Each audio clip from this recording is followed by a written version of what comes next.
ଭାରତରେ ଲଞ୍ଚ ହେଇଯାଇଛି ସାମସଙ୍ଗ କମ୍ପାନୀର ନୂଆ ଲାପଟପ୍ ଯାହାକି ଗ୍ୟାଲେକ୍ସି 4 ଏଥିରେ ମିଳୁଛି 15.6 ଇଞ୍ଚିର ଡାଇନାମିକ ଅମୋଲେଡ୍ 2x ଡିସପ୍ଲେ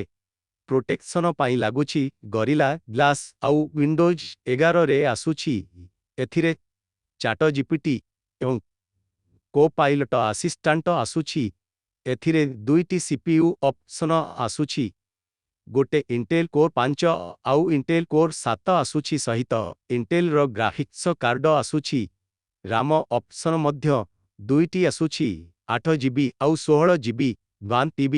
ପର୍ଯ୍ୟନ୍ତ SSD କାର୍ଡ ପକେଇ ପାରିବେ ମୋବାଇଲ ଭଳି ଏଥିରେ ଆସୁଛି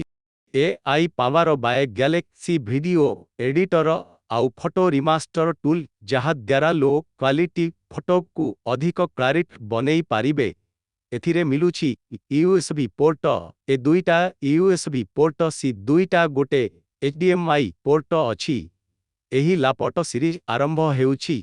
74,900 ଟଙ୍କାରୁ ଲଞ୍ଚ ଅଫର୍ ପାଇଁ 5,000 ଡିସ୍କାଉଣ୍ଟ ମିଳୁଛି ଆଉ ଆପଣ ଯଦି ଅପଗ୍ରେଡ୍ କରୁଛନ୍ତି ତେବେ 4,000 ଡିସ୍କାଉଣ୍ଟ ମିଳୁଛି ଆଉ ୟାର 2ଟି କଲରରେ ଆସିଛି ଗ୍ରେ ଆଉ ସିଲଭର ଏମିତି ଗାଜେଟ ଖବର ପାଇଁ ଆମକୁ ସବସ୍କ୍ରାଇବ ଲାଇକ୍ ଫଲୋ ନିଶ୍ଚୟ କରନ୍ତୁ ଧନ୍ୟବାଦ।